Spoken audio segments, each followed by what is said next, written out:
How's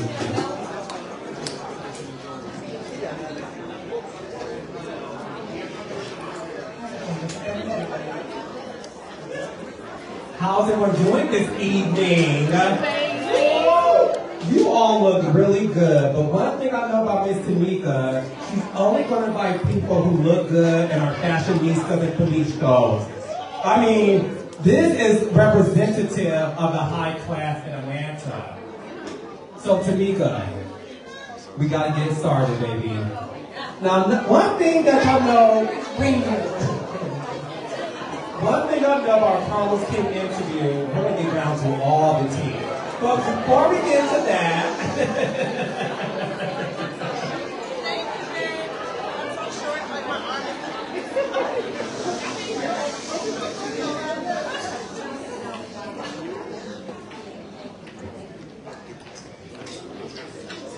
so Tameka, you are a very private person. What made you want to write a book and title it Here I Stand? Well, the title kind of has a double time.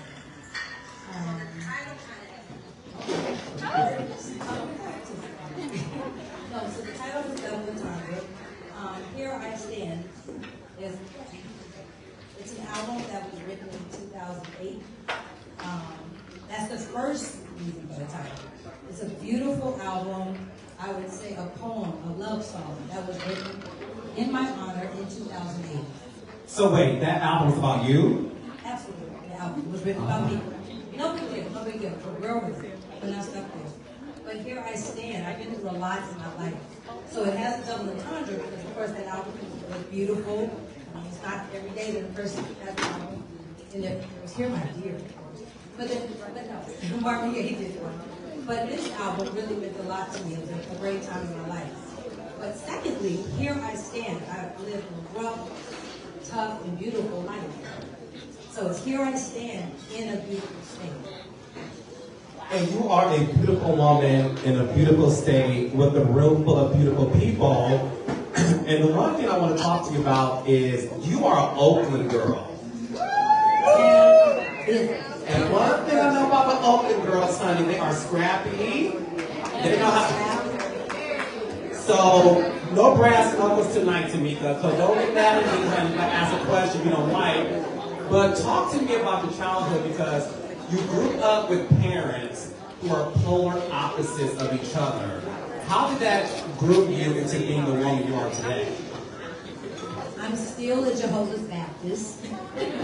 You knock on doors on Sundays and Saturdays? I did. My father's side of the family were about Jehovah's Witnesses. My grandmother was Jehovah's Witness. I did go door to door. I did attend prompts and talks. I was a part of the door-to-door ministry. I kid you not. But then my other side, my grandmother's, my mother's mother, maternal side was Southern, down to earth, soul food, the real deal. It was awesome. But I was so Jehovah's Baptist because I was raised locally. What made you get into styling? Because when we think about June Ambrose, right? When we think about these amazing stylists who have so much history of being style architects, your name is also included. I mean, honey, you are dripping in gold. Okay? Talk to me about your stamp in the business of fashion, because before we knew all these other people who are on the cover of the Hollywood Reporter, I mean, there was Tameka Foster Raymond, who was fostering her career with some of the most iconic, legendary fashionistas and fashionistas in the business. I have an aunt who is still alive. She's 99 years old. And I would say she and my sister are the reason why I got into fashion. My sister's here somewhere. My big sister,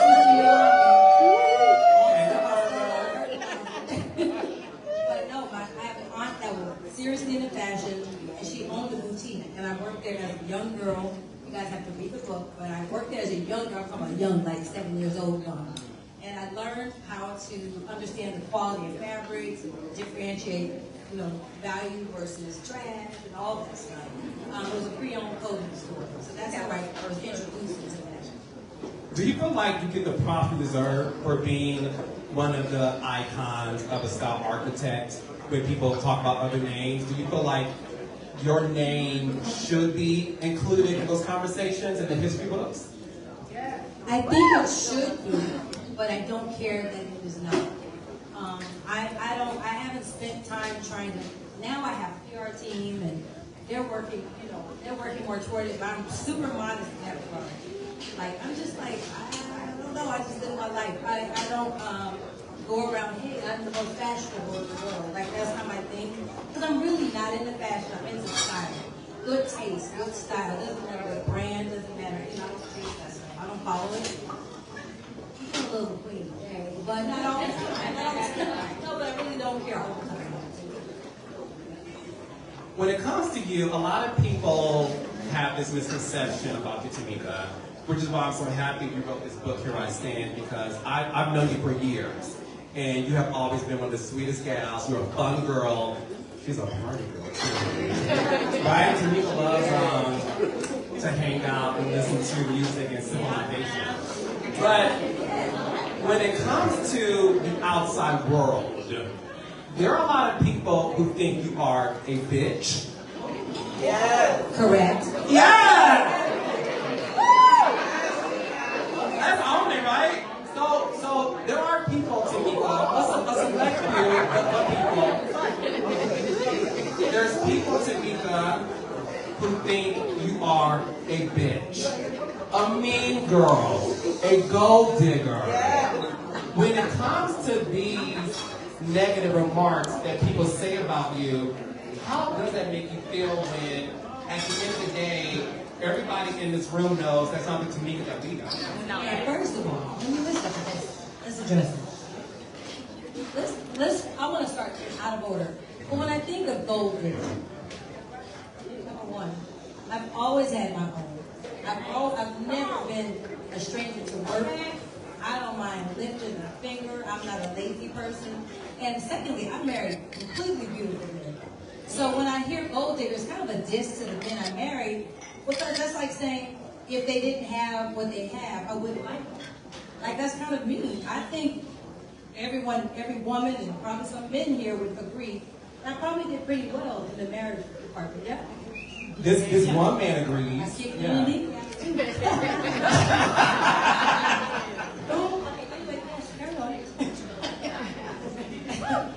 So I mean, it's kind of a diss, and it's disrespectful to my ex-husband to say, oh, she married him for his money or for what he has. That's ridiculous. He's incredible, charming, beautiful. There's a lot of things. Pretty talented. Escape well.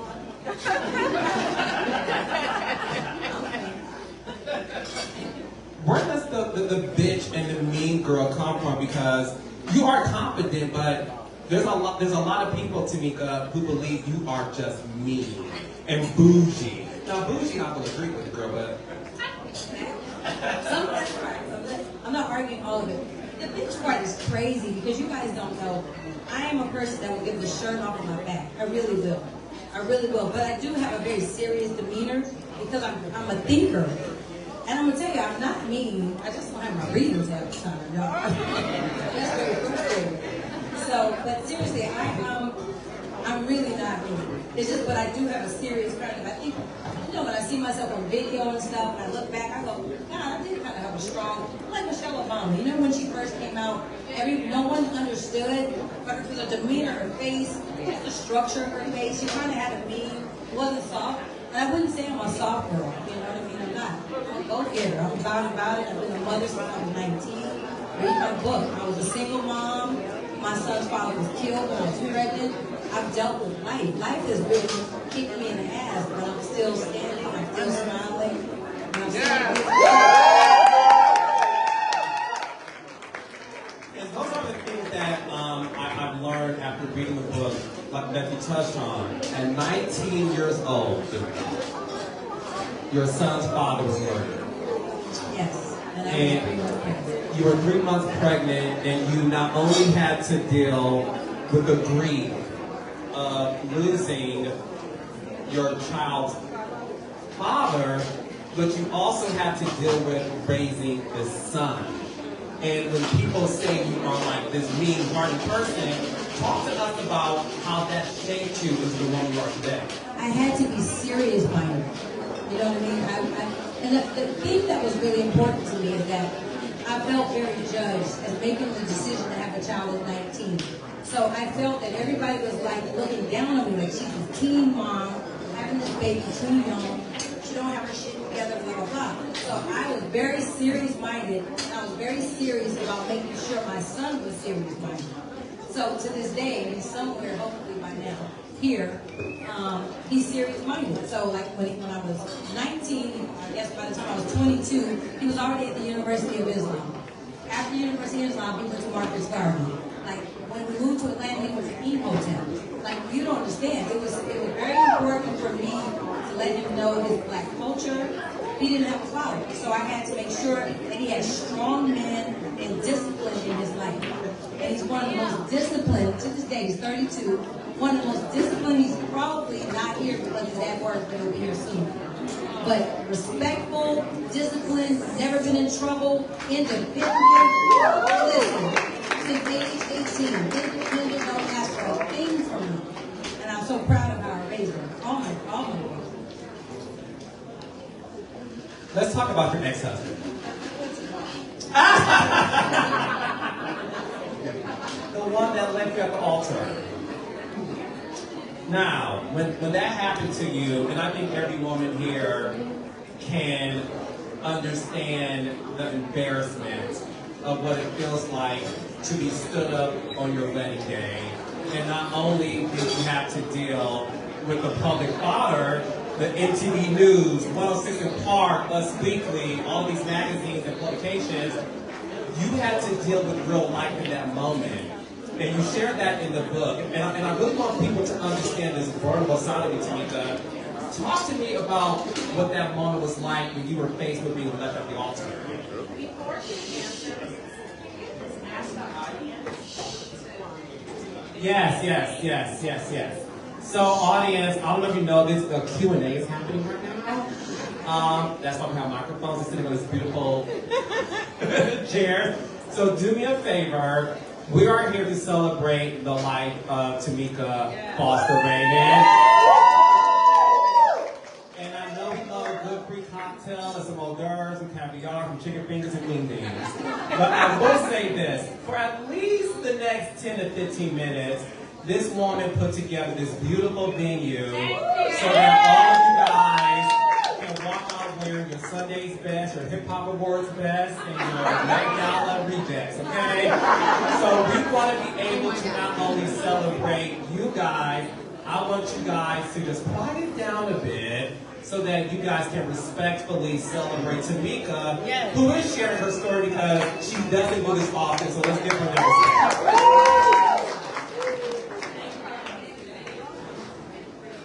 I appreciate that. I always said if I was speaking and I heard everybody gibbering in the background, what would I do? Damn. People in the back, be quiet. All you chicken heads, be quiet. I'm sorry. I wasn't always do that. I wasn't quite left at the altar. I found it the night before, but the altar was set up and everything. It was very hurtful. I mean, of course, any woman knows how bad that felt and what I went through.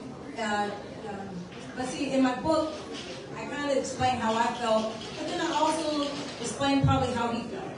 Because this is what I always realized. Never focus on what people do to you that hurt you. Focus on why. Hurt people hurt people. I don't blame him. I'm not mad at him. Like, I love him to death. I'm so happy to win the Super Bowl. You got tickets to the Super Bowl too? Oh, yeah. Probably not after today.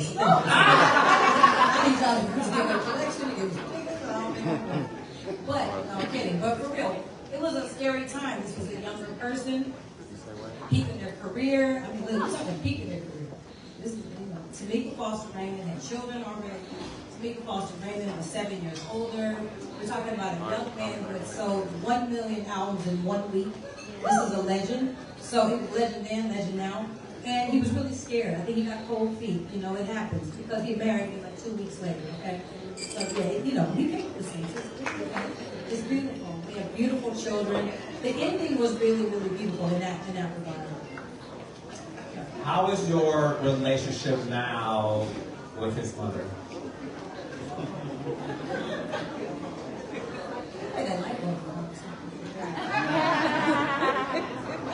I love her. I love her. I don't know if she loves me. I don't know if it's mutual. I love her. I love everybody. And I don't focus on why people do what they do.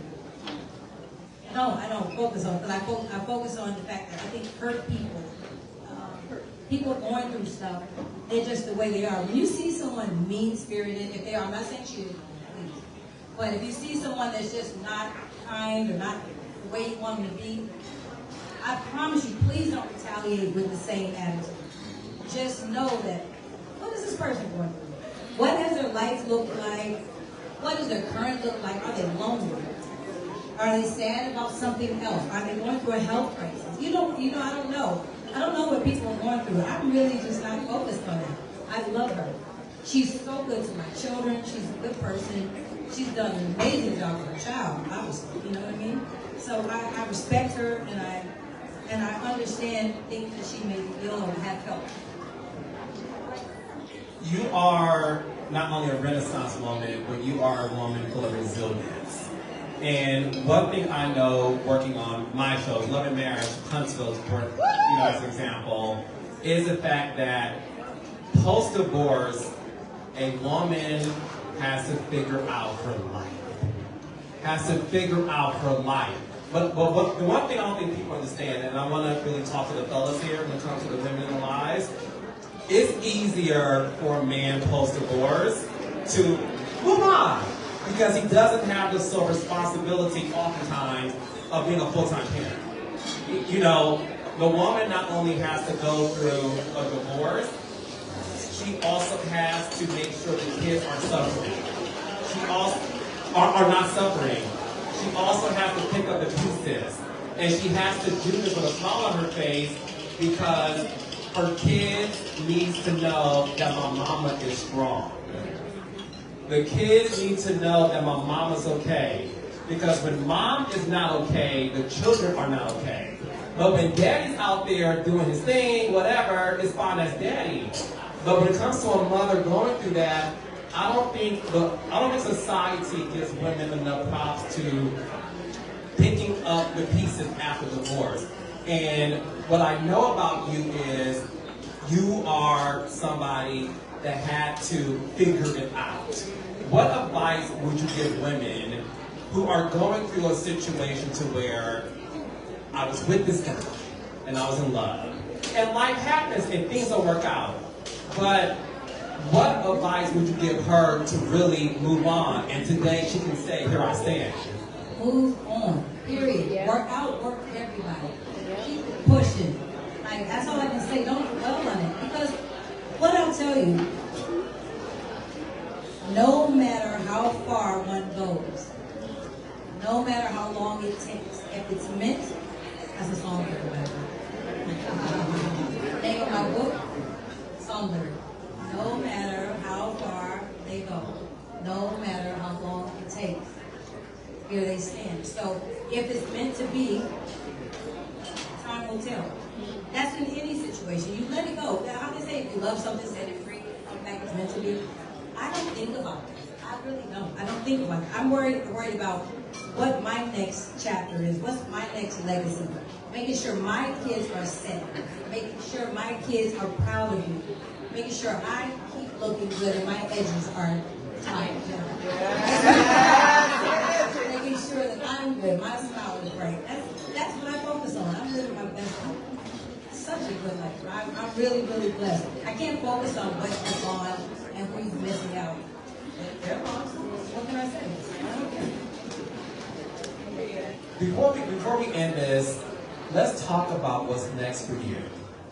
Because if I wasn't a gay man to me, I may have to have put off of those boys and, took out the black car, honey, and the PJ, and just really... That's hard. That's rare. That ain't happening. That ain't no exception. I don't know. I'll really put off myself. I know that's right. You can do it all by yourself, child. But Are you dating anybody? Is there anybody looking at that brown skin singing India R&B lyrics to you? Hired from I'm dating. I'm single. I'm 100% single. I'm dating, and I love it. I love being single. I love the freedom. I love sleeping next to my power laundry on my bed. I got my hands. Absolutely. Like I'm really having a good time. So there's no, I don't have anything.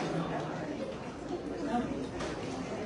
For the love of Tameka. Don't stop. So Brent, write that down. That's what you should write down. No. I'm not doing no dating show on television. No. So Tameka, as we conclude this Q&A, first of all, I'll say this first. I want you to answer yourself. I read the book. I've known this woman for so many years. There's so many things about Tameka that's going to surprise you. Her vulnerability, her strength, how she was able to be a black girl from Oakland and go to Hollywood and fuck some shit up and made her mark and made her name, defy the odds, defy the haters. Like, I don't understand if a lot of people understand, not only do you have to go through that, you have to go through that in the public eye. And this woman was able to do that with grace. You never saw her punch a camera guy. You never saw her do a twirl with low-rise panties in her room. Like, okay, like you definitely have shown a lot of grace. So I encourage you all to read this book because it's also motivational. Yes. But I would like to ask you this in closing. Here I stand, your amazing book. Why do you want people to check this out? I want people to know that you can go through rough things in life and many, many obstacles, and with the right attitude and remaining in a beautiful state, you can make it to the other side. You can make it. It's rough. Listen, the hardest thing that we didn't discuss is losing my son. That far exceeds the pain that I went through losing my man. I promise you. I guess that's why I don't even care. No, I lost my son. That's the loss that is something that's insurmountable. But you learn to live through that. I don't get rid of it. You see all the artwork. I'm doing animation. I'm working on an animated series in his honor. I have a foundation, Kyle's World Foundation. My clothing line is called Eli Kish, which is Kyle Ishmael backwards. I transposed his name. And I'm really passionate about my business endeavors, having my son as the thread that goes through it. I feel like that blesses the entire endeavor. Here I stand, I talk about him. I have a petition at Lake Lanier where I'm trying to make some serious changes and make some legislative changes. So I'm focused on don't major in minors, I'm majoring in majors. That's what I'm doing.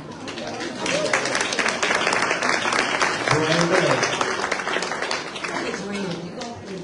Do something. I'm on it. I'm on your heels, Lake Lanier. Yeah. Ladies and gentlemen, give it up for Tameka Foster. And make sure that you check out the book. Here I stand, available everywhere. Somebody's silly. Shut up, Damien. That's Damien. Damien Hall. Y'all harass. That David Hall guy. Ask him for autograph. If you have not purchased your book, purchase the book for yourself and a friend. Audio book. We have the new audio book that was produced by Drummer Boy. Yes. So definitely come over. Purchase books. Purchase one for your friend, your best friend, your mom, your sister. Get a book. Pictures with Tameka. Let's continue to support and dance the night away. Thank you so much. All right.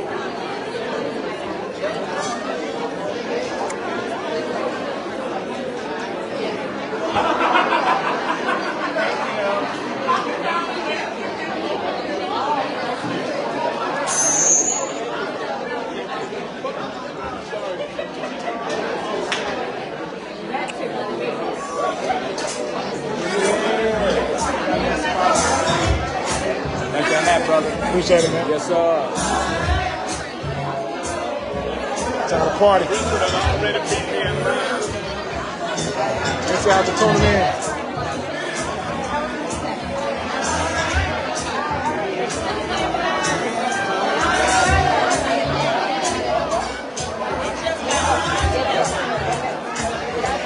Thank you. Hi. Definitely gotta get a picture with you. Okay, after you get your Y'all book. gotta get our book, man. Y'all gotta get our Better book. get a book before our picture. Get our book. Gotta get her book, y'all.